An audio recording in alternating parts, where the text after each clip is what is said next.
happy at work is just a really great thing. Everybody has to work, but I need to work.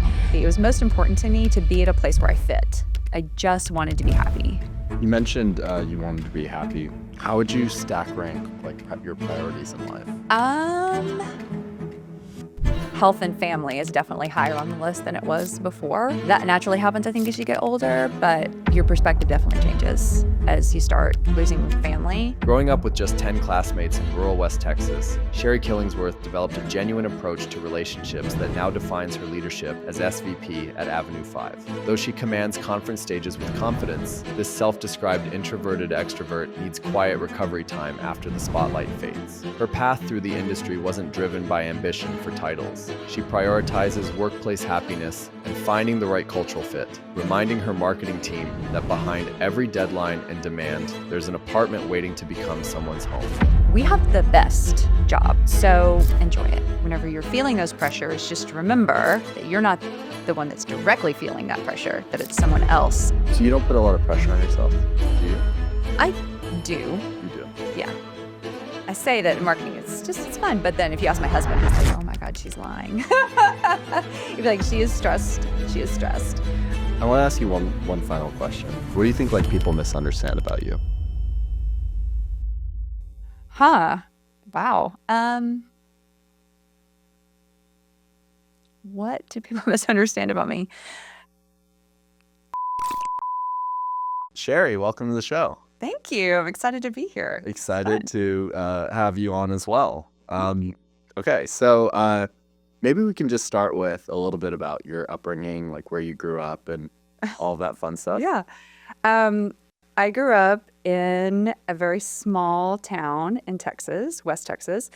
I graduated with a whopping 11 people. I know. In your high school? In my high school. There was 11 people in my high school, in my senior year. Wow. 2 girls. I know, it's crazy. Wait, why is it so small? Just a very small town out in the middle of nowhere, West Texas. It's in between. I always start out with, it's in between Snyder and Sweetwater. And if people don't know where that is, it's in between Abilene and Lubbock. I went to school at Texas Tech. So. You're talking to somebody from California. Oh, so yeah, you're like, I have no idea what you're talking about. Yeah. So it's about 3.5 hours west of here, Okay. I guess. So 6-man football. I went to school there from kindergarten through 12th grade.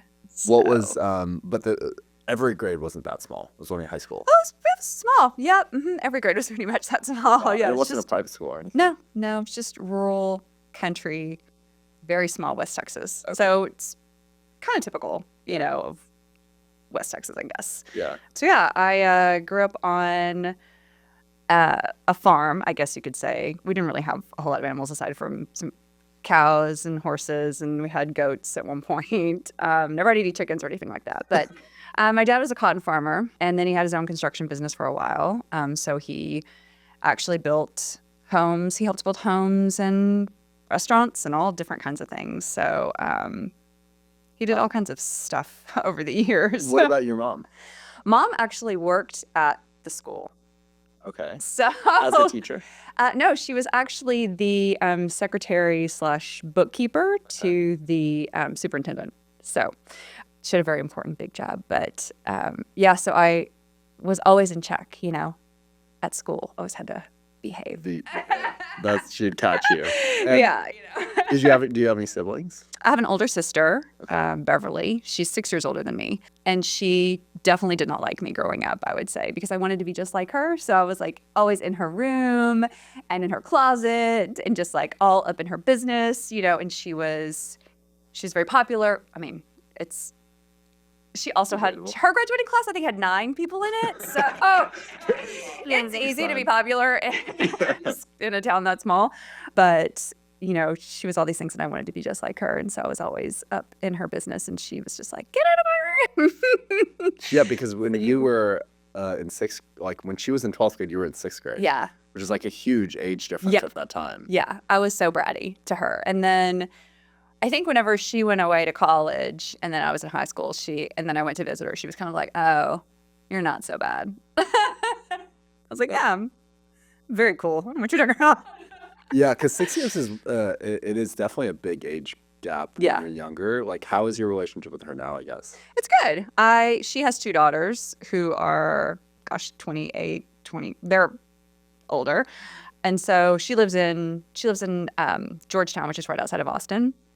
She and her husband. And so, we probably don't talk as often as we should. As you get older, you realize the relationships that you have with your family should be much stronger, as you start to lose some of them. But we get along great, really. We're very snarky together. Right. Yeah. So growing up, you said your dad was a cotton farmer and your mom worked as a secretary at the school.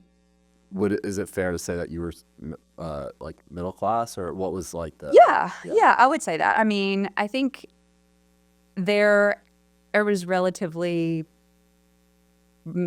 low to middle class, I guess. Probably there wasn't much money at all in the town. So Snyder, the next town over, there's some oil money there, but not like you see in Midland, Odessa.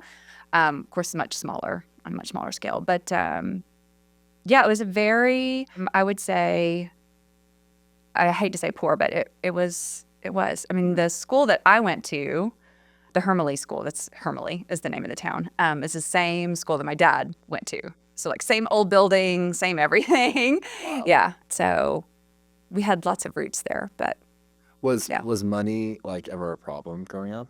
No. No. No. I mean, if it was, they never led on to that. So we were I feel like in school, people treated me a little bit like I was the rich kid, but we were never rich, We just, we just had what we needed, but. What were you like, I guess, growing up as a kid? Were you more introverted, extroverted? Are you similar to how you were in your younger years? It's funny. I wonder that myself. I'm like, am I the same? I talked a lot, I feel like, which I still talk sometimes, but I am more introverted, now.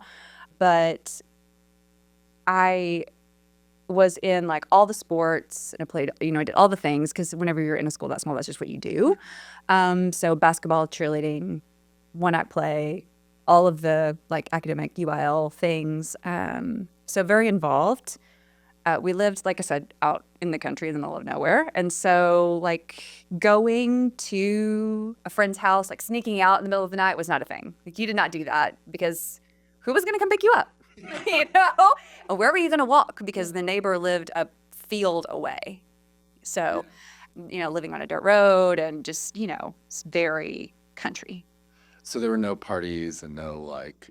No, I would say whenever I was in high school, there were some, gatherings, at like the Caliche pit or whatever. People in the town. Yeah. But really I was very like straight-laced and everything in high school. And I like to follow rules. So, but I was. Even now? Yeah. Were you pretty academic? Yeah. And Scott Wilder always gives me a hard time about this because I was the salutatorian in the class, which is second, right? And so so whenever I say that, he's like, yeah, but you only had like 10 people to compete with. And I was like, be quiet. Yeah. And like my ex-boyfriend was the valedictorian. So I was like, yeah, so mad. But yeah, I always was. And then whenever I got into college, I really just wanted to get out of college. Really, I waited tables the whole time. In college? Mm-hmm. Yeah, in college. Did you work in high school? I didn't. Okay. No, I didn't work in high school. My first job, whenever I got out of high school, was at Walmart. Yeah. So I worked at Walmart in Snyder, and I worked in soft lines. I went to junior college too, but like in between the time when I was graduating high school and before I started junior college, because I went to Western Texas College there in Snyder. But I worked at Walmart for a little stint in soft lines is what they called it. So in the clothes section. Yeah. So did that for a little while and then went to junior college for 2 years at Western Texas College. It's what my sister did. So that's what I did. It was a great transition. So moved, from home to Snyder into my own little apartment. Had some roommates then, like college and moved. I guess I was destined to be in the apartment business because I moved around a lot even then. And then went to tech, and that's where I waited tables the whole time that I was there. So, yeah. I guess I have I'm curious, like growing up in like in a small town, and it sounds like it was a farm but not fully a farm. Did you like Right. work? Did you have to do anything on like what is No. like no? There's no like chores of like go like get the eggs from the like I know. You would think that we would, but we were my sister and I were really pretty spoiled. So, dad really spoiled us and mom spoiled us. And so we really didn't have to do very much. So what did your bad about that, childhood but what did your childhood look like then? Like, did you guys like go on vacations, or did you like, what was like this social or like, what did play look like? well, it looked like me being outside a lot because, we only had like 3 channels on TV. So I was outside a lot and made a lot of mud pies and, had a wild imagination and was out in the pasture and in the country, like with the trees, whatever, a lot. And I mean, I spent a lot of time by myself, really. And then I did have friends, like we would, spend time at each other's houses, but it's just so hard whenever you're out there because it's so spread out, And I guess, I don't really know that we would go on too many like vacations, but it was nice and quiet and it was really good. So you went to junior college and then college. What did you study in college? Public relations. Public relations. Mhm. Okay, cool. Yeah. And how did you find your way into like multifamily Right. and apartments? Right? What happened? The classic What question. happened? Yeah. I graduated and I was having trouble finding a job after that. And I was still waiting tables. And I was like, I've got to get out of Lubbock, Texas. Get me out of here. And I had a friend who was from Dallas. We had lived together previously and, at Tech. And she had worked summers at Lincoln. And her dad was actually in the business too. He had like a countertop finishing company. And so she actually got me an interview with her old RPM. And that's the only reason I even moved to Dallas was because they gave me a job leasing apartments. And you started as a leasing agent. Yeah. Where did you start? Here in Dallas. At RPM, you said? At Lincoln. Oh. No, at Lincoln. At Lincoln. Yeah. So it was my regional property manager, I mean. Oh, okay. Yeah. Sorry. Okay. And yeah, so just up in Plano, actually. So I was there on site for a little over a year, probably. And then the job in the Village, so the Village here in Dallas, the Village Apartments, it's like, it was Lincoln's like flagship development, probably 14, 15, depending on how you counted the phases or whatever, different communities right together, and just very well known in Dallas. So their marketing director position came open, and then I interviewed for that and then got that. And then I was there in that position for 9 years. And so that's really where I learned everything about like multifamily, marketing, real estate, everything. And then that was like, by the time I was leaving, that was about the time whenever MySpace was really popular. And like we were starting to put together MySpace pages for communities, it's crazy. It's crazy to think that. But yeah, I was there, learned so much. And then Jennifer Stachokas, everybody knows Jay Stack. Stack. So Jennifer took a chance on me and promoted me to national marketing manager. And so I was her national marketing manager for 5 years. So it's great. It was fantastic. I learned so much. And then whenever she decided it was time to move on, so she went to Pinnacle. And then her role, because she was over training, marketing, and revenue management, sort of everything. And so whenever she left, they decided to split the role. And so they took a chance and promoted me. Scott Wilder, Tim Byrne. Yeah, took the chance. I guess I'm really curious. I mean, the thing that like I've said a couple times on this podcast, but I still do believe is like this is like one of those industries that you really have so many examples of people that like have started literally as leasing agents Mm-hmm. and worked their way to the top. And Yeah. I don't know, I haven't worked in many industries, but my guess is that this is like more unique than the average. What I feel like I want to understand though is like, do you consider yourself an ambitious person? Not really. Not really. I mean, I don't want to get ahead. I don't have that kind of feeling. I want to do well. I want people around me to do well. I want for things to be successful, but I'm not like, I want a seat at the table. I want this. I want the VP title. I want, it's never really been about that. Why do you want to do well? I think I've always been that way. I've always been that way since I was in junior high school. And I always want to make people proud. I remember whenever I was graduating high school, the big long graduation ceremony with 11 people, right? So graduating high school, and I remember walking down the aisle and we were like giving our parents roses or whatever, and I remember giving my mom a rose and hugging her, and I'm crying and I'm like, I hope it made you proud, and I've always been that way, like always. And so even whenever it's like with Scott and Margette, whenever I was working at Lincoln, I always wanted to make Lincoln proud. I wanted to be a really great example of what the company was. I felt like I was standing for something and for people, and it wasn't really just about me. Would you say you're a people pleaser? In a good way? In a good way. In a good way. In a positive way. Like Yeah. you want to make people proud. You want to. Yeah. Where do you think that comes from? I guess it comes from probably my parents. I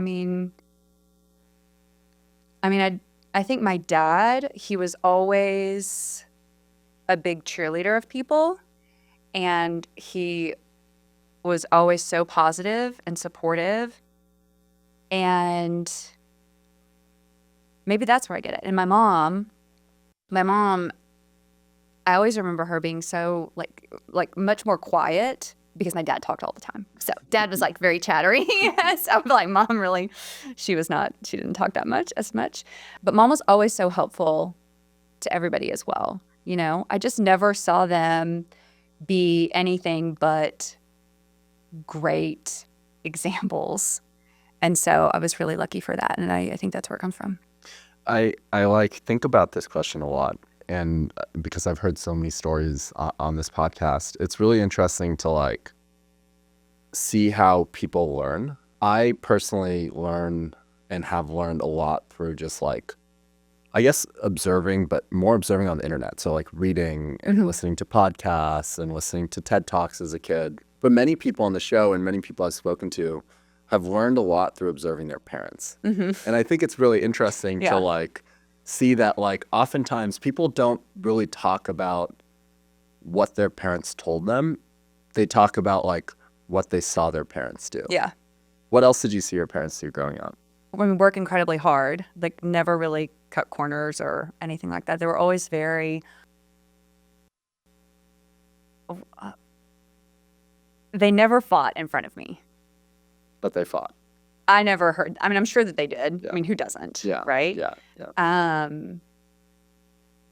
And I just thought, they just really got along so well, and they were just, I don't know, whenever I think about mom and my dad, I just have great feelings, respect for them, because I just always thought they were just such good people. And I don't know if that comes from partly, I think part of it is an innate thing of being from a small town in Texas. I think that, I'm maybe a little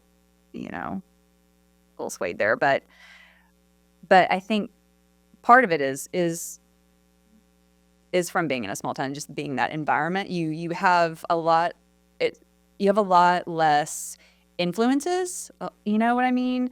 There's a lot less going on, obviously, but I just feel like you're so connected to the community, or you're connected to the people, you're connected in a way that you don't have all these other negative influences. And so you're not really worried about like what car you're driving. You're not worried about what your neighbors are doing, how big your house is or anything like that, because that kind of competition just isn't really out there. That doesn't really exist. So. Are your parents still around? My dad has passed away, but my mom is, yeah. All right. Are they still is your mom still in the small town? So she moved to Snyder. So she moved to the big city, you know? So yeah, so we, you know, it's a great story. So my parents, they got married. So my dad went to school in Hermely and my mom went to school in Snyder. So it's the next town over. So she went to the big school, right? Big school. And they met, I think whenever they were both seniors, maybe juniors. And then they got married, like right out of high school. Not very long out of high school. I mean, and my mom went to like not a junior college, but like a trade school, sort of. I can't, yeah. And my dad went to Sol Ross in Alpine for a little bit. He didn't stay very long. And so anyway, they did go to college, and then they got married. They lived in Austin and surrounding areas like Dripping Springs and Kyle and whatever, and had my sister, and they had me. And then they actually moved back to Hermely, moved back to the actual house where my dad grew up. So his parents, he helped build them a house, like couple miles away. And so I grew up in the same house that my dad did, which was kind of crazy, except he added on, so it was bigger. But yeah, so I grew up in that house. And then whenever I moved to Dallas, they decided that they wanted to build a log cabin, like a 2-story log cabin. And so since dad was like a carpenter and he was a builder and in construction, he plans for this house, and you could send them off to this company, and then I'm really dumbing this down, but they cut the logs and they bring them to the spot, to your house. He built them. He assembled. Yes. So it was really my mom and my dad, and just calling in every favor and all the family, and they put the house. I mean, they built this house, and it was built on the same land where the old house was, and they sold that house. They picked it up, somebody picked it up and moved it. It wasn't a mobile home, but that's fine if it was, but it wasn't. So anyway, picked it up and moved it, and so then they built this 2-story log cabin on the same spot.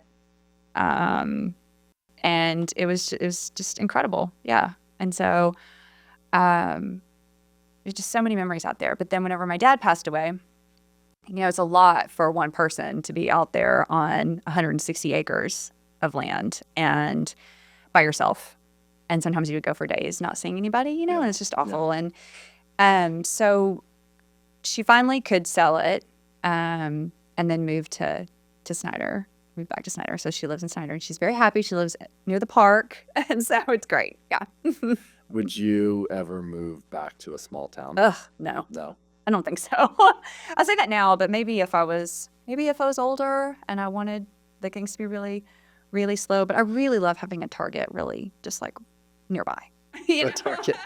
I was like, wait, what Target? And I was like, oh, Target. And DoorDash and all of those things, all of those conveniences. I'm very spoiled. So I don't know that I would want to do that, move back out in the middle of nowhere. I want to go back to your career and that journey. You didn't stumble upon multifamily through your friend. What else would you have done? I really wanted to work for a PR agency.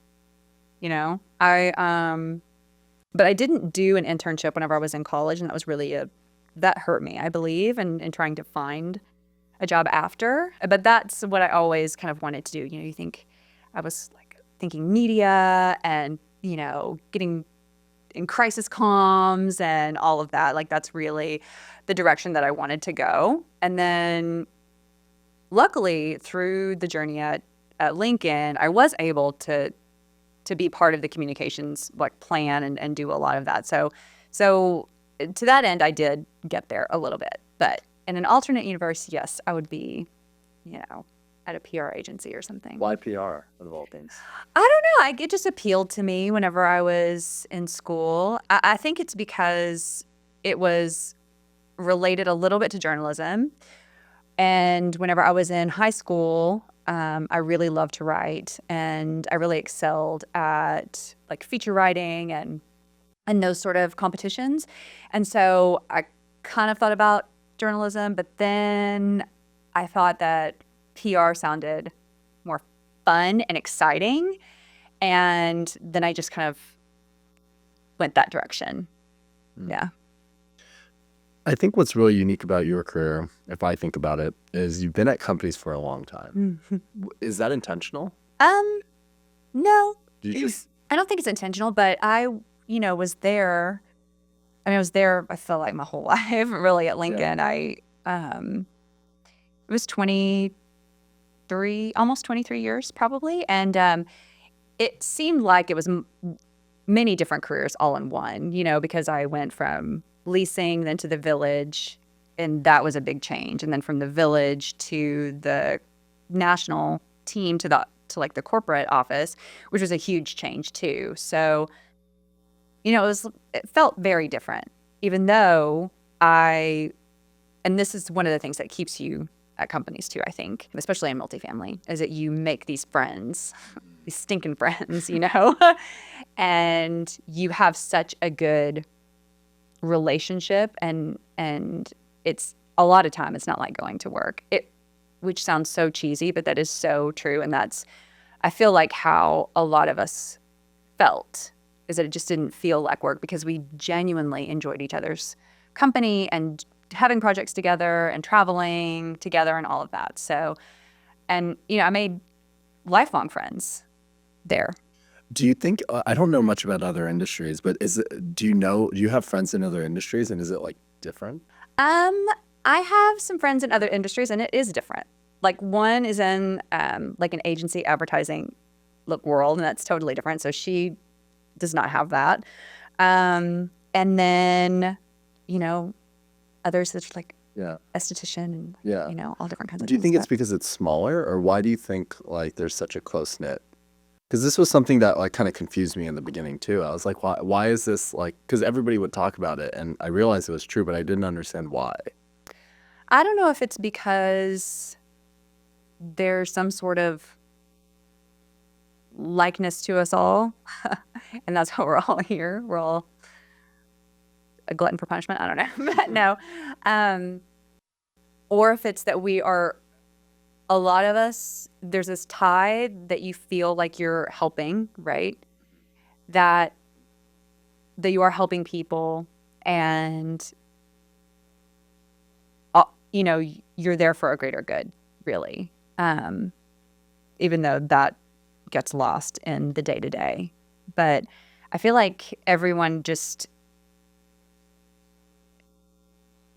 for the most part, just wants to do well and wants to see everyone else do well. And I think that at Lincoln, what I experienced is it wasn't just a loyalty, like why people stay, is that it wasn't a loyalty to the company necessarily, even though it was, but it's more of a loyalty to the people that you work with and those relationships that you've built, because you have these teams and then you conquer so much and you do so much together and you're there for each other and you have each other's backs. And so then you stay and you want to see people grow, and that's how that happens, is that you create this sort of, not family, it's a team, but you create these relationships with people, and it's very strong, and you want to see them succeed, and they've been there for you and you've been there for them, and it's really hard to leave. And so I think that's what it is. I want to double down on what you just said. So not a family, it's a team. Uh-huh. I feel like that's somewhat, I agree with you. Like, that's my perspective. But my guess is that's somewhat of a controversial or unconventional opinion in the industry. Yeah. Why do you think that? I think because typically, and I have said it in the past before, like, it's like a family here, it's like a family here. And I feel like that thinking needs to shift, because you are a team, you're depending on each other, you're there for a reason. But you have to remember at the end of the day that it is still a business, and you do still have goals and shareholders and all of that. But, it's a fine line, and whenever you start to talk about it being a family, sometimes it gets a little toxic, and you kind of want to shed that and leave that behind. And whenever you're a team, I think the lines are a little bit clearer, where they can get a little bit fuzzy whenever you're talking about everyone like, oh, we're a family. It's like a family. It's like a family. Well, not always. It's not always like a family, and then that's whenever it comes back and can bite you. Yeah. And like, I think like it's exactly what you said. I think the way I think about it is like, there's like a collective mission that like the company is trying to achieve. And I don't like, if it was a family, I don't treat my brother or sister the same way as I treat everybody else. There's certain things that I would let go of because they're my brother or sister. And I think it's like, in some ways, like you said, it's intellectually dishonest. And if it was like a family, then like the expectations should be totally different, but it's not, right? Yeah. Like if you don't perform well, it's okay to like, people get let go of. And that's, I think it becomes a little bit toxic if you like, if people are misled in some ways, right? Yeah. And I think that that's happened too often, I mean, you hear about it happening, it's like they say, you hear about it and you see it on reviews and on Glassdoor and all over the place, and it's so valid. Yeah. It's so valid. Yeah, it's something I've learned. I mean, you've hired plenty of people, I imagine, but it's something that I've learned over the last few years, like even building this company, is before when I would hire somebody, obviously you want the best candidate, and you think that getting the best candidate means you sell the shit out of the role, you sell the shit out of the company. You're like trying to like get them excited, right? And there's certainly an element of that. But I think now what I'm doing is I actually anti-sell the role.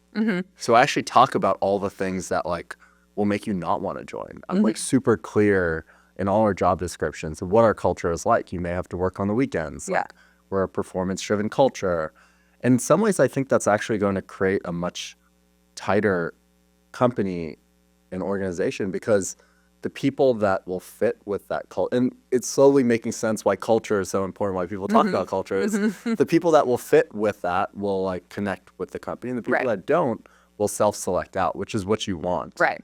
And it's really interesting. I learned this, like, so what I do now for every role is I actually create like a 30-minute background or video on like Loom, where I record it, talk about the company, and then at the end for like 5 minutes, I'll like basically talk about like why this might not be the right fit, all the bad things, and I'll kind of anti-sell it.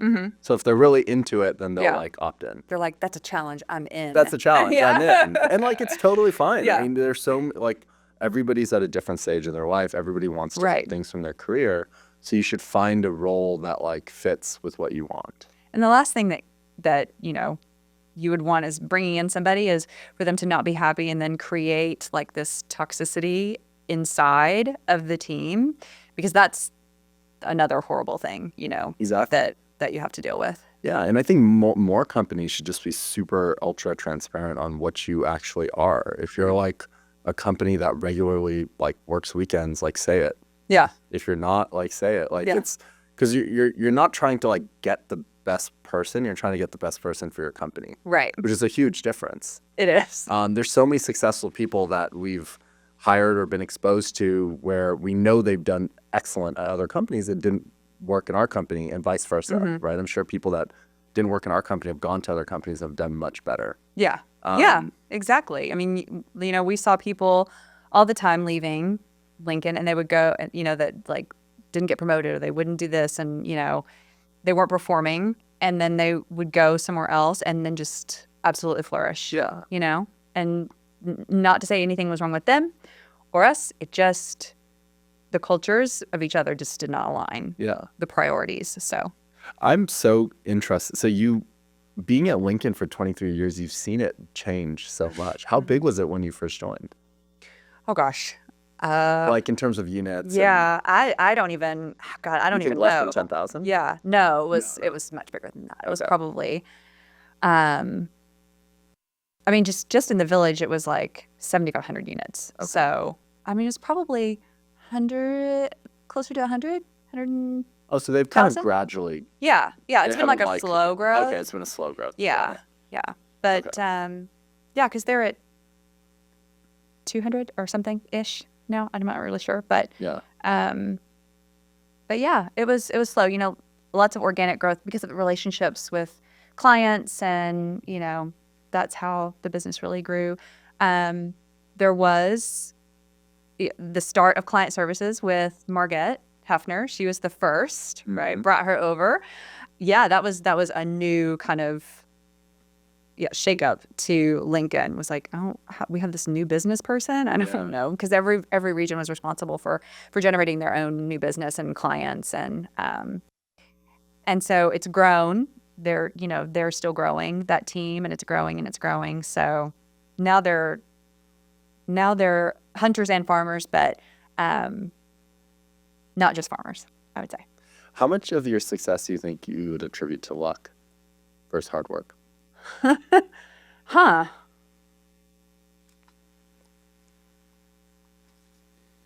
I don't really think I would attribute that much to luck, honestly. I don't think I'm incredibly lucky. I mean, I think I'm lucky. There was no fortunate. judgment on the question. I'm just curious. No, I'm just thinking about that. That's a great question. Yeah, I don't think it's a lot of like right time, right place. I think that I'm fortunate that people believed in me, but I don't think I'm lucky.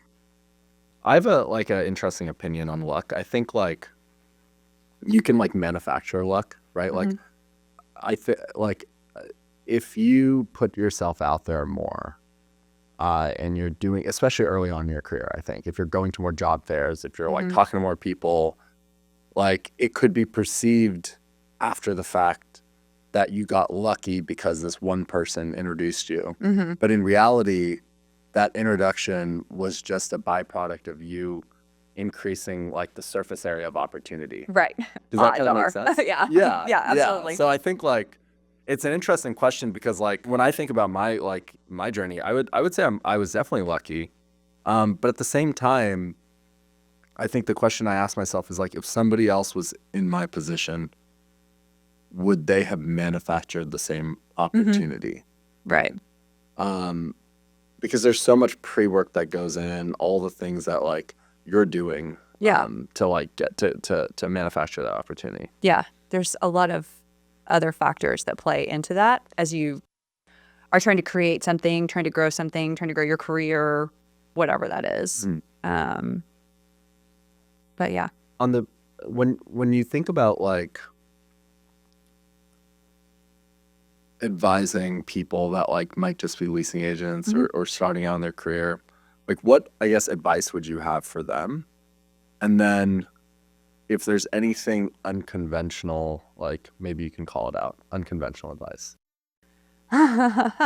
Let's see. People that are leasing and want to move up in their career. Yeah, you definitely have these like two kind of paths, I think, for people who are leasing. It's like you have those people that love sales and they love money, right? So that's the one path and that's what they want to do. And then you have people who are leasing and they do want to move forward. They want to move ahead. They want to move it. Want to move into marketing. They want to move into whatever.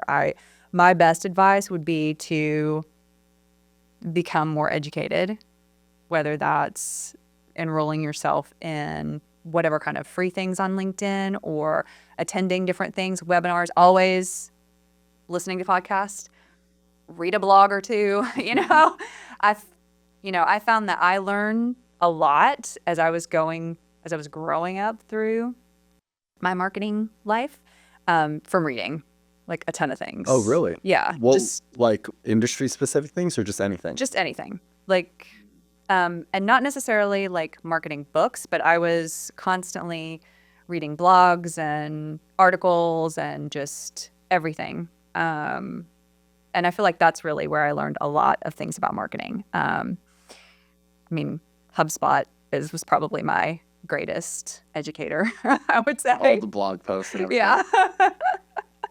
But yeah, I would say that educate yourself. And also, you have to advocate for yourself. I think that that's really important because no one else is going to advocate for you. You know, I mean, some people will, but it's not up to them. That it's really up to you, that you have to advocate for yourself.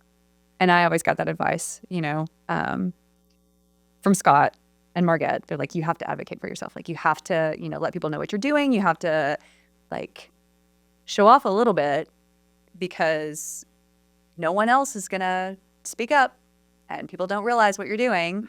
And so, you know, you have to advocate and put your hand up. Yeah, I mean, I resonate with that. Like 6 months ago, I didn't post at all on LinkedIn. I was like, why do we, like, what's the point of like posting? I'm just going to like actually do work and like get things done. And as I'm like getting more and more into like LinkedIn and posting content and starting this podcast, I'm realizing that's so true, right? Like, if you don't talk about like what you're doing or who you are or like how are people going to know? Like, this is in the broader context outside of your company, but in general, like, I think that's why content is really powerful, and it's important to just like build a brand within your company too. And the only way you do that is like advocate and talk about what you're doing and figure out a way to like get yourself out there. Yeah. What was the transition like from like Lincoln to Willowbridge and then Avenue 5?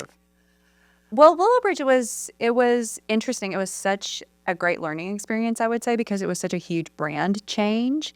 And I had not done, you know, something like that.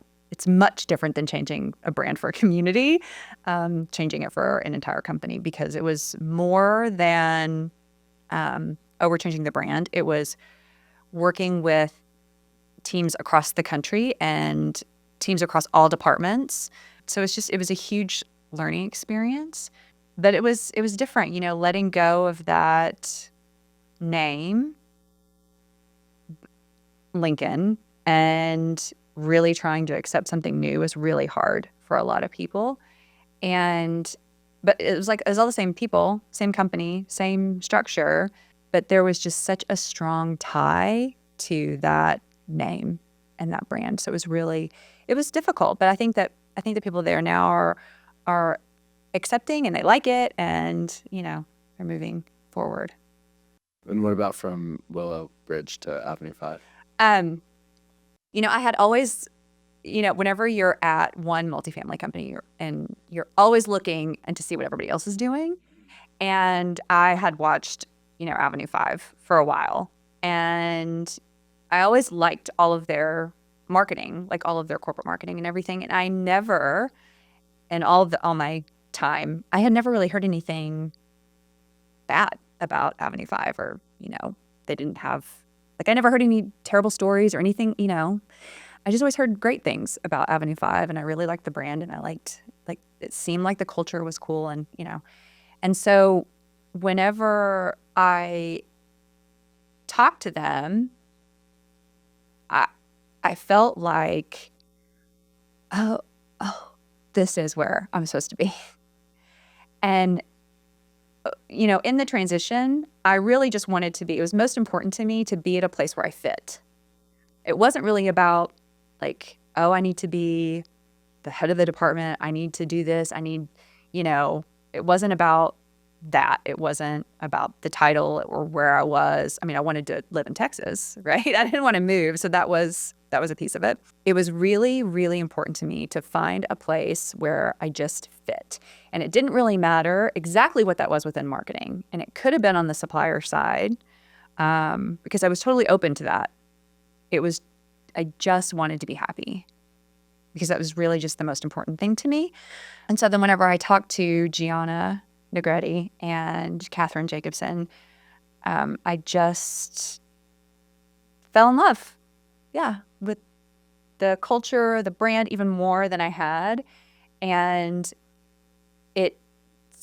it was like core multifamily.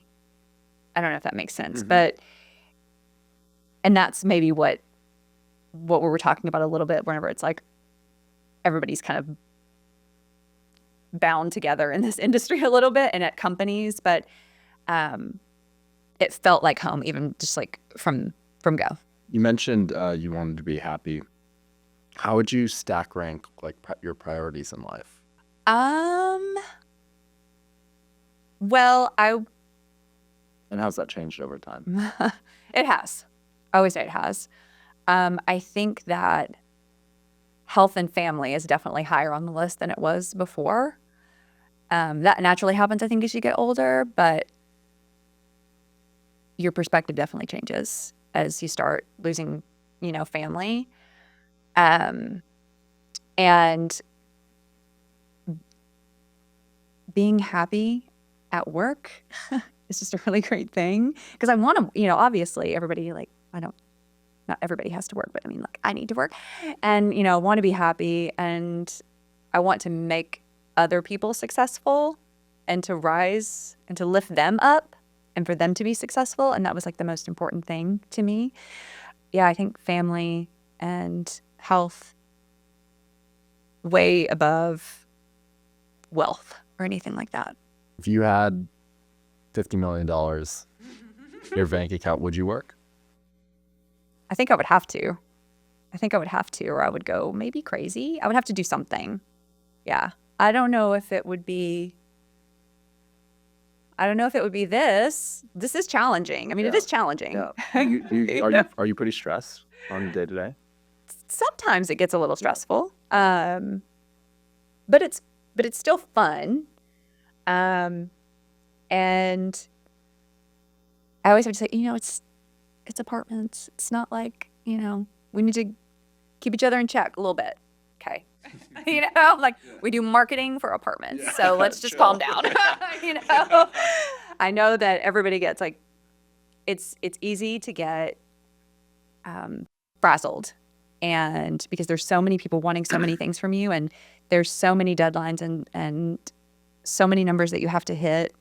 And asset managers and clients are putting a lot of pressure on ops and they put it on marketing, and it's a trickle effect and it affects everybody. But at the same time, like I just try to remind the team, like we have the best job in multifamily to me. So enjoy it. And whenever you're feeling those pressures, just remember that you're not the one that's directly feeling that pressure, that it's someone else. And then it's their stress and it's coming onto you a little bit, but it's not you. And so you have to remind them of that. I'm like, it's marketing for apartments. So let's have fun. Let's have fun with this. Where do you see, the next decade or so? Do you think ahead that way, or do you just take it year by year? I really just take it year by year. Yeah. Yeah, I just take it year by year. I don't see myself, I don't like try to envision, I want to be CMO at this certain time. If it doesn't go that way, it just doesn't go that way, Mm-hmm. If an opportunity, I suppose, presents itself, then that would be one thing. But yeah, it isn't necessarily it's not my driver. Yeah. So you don't put a lot of pressure on yourself, do you? I do. You do. Yeah. I say that in marketing, it's fun. But then if you ask my husband, he's like, oh my God, she's lying. He'd be like, she is stressed. No, I do put pressure on myself because I don't want to let anybody down and I want to help as much as I can and make things easier on the team. So yeah. And plus being at a new place at Avenue 5, obviously I want to make people happy about the decision that they made with me. I'm like, I promise you made the right decision. I promise you did. I want to ask you one final question. What do you think people people misunderstand about you? Wow. What do people misunderstand about me? That's a good one. I mean, it could be that from the outside, maybe that I like the attention and the moving up and being in the spotlight and, like being on stage and all of that, which there is, but also like that is very, very stressful and I would almost throw up before I get on stage. So I'm an introverted extrovert. Is that what that is? Yeah. So whenever we have like conferences or if I attend a conference or attend a big meeting, like I typically will like at the end of that, I will have like a huge migraine. I'll have to come down and like not talk to anybody. And I think a lot of people are like that, but like it doesn't energize me, it really drains me. But in those situations, I want to be the best that I can be because I'm representing something else. And at conferences or whatever, in meetings, yeah, I mean, you're always on, right? But it is because I'm representing this other brand. I'm representing people. And I just always, want to be that kind of like, not mentor, but, I want people to see me as that and not like she's a mess, So. I think that's a great place to end. Thank you. This is really great. I'm glad we actually got to do this, and I apologize for rescheduling. That's okay. But I really appreciate it, and thanks for like sharing and being vulnerable. And I think people are really going to take a lot away from this. You think? I think so. Okay. Okay. Well, if you don't want to use it, it's totally fine. What are my feelings? You want to use a sound bite here and there, that's totally fine, but that's it. That's not a big deal. Well, thanks. Yeah.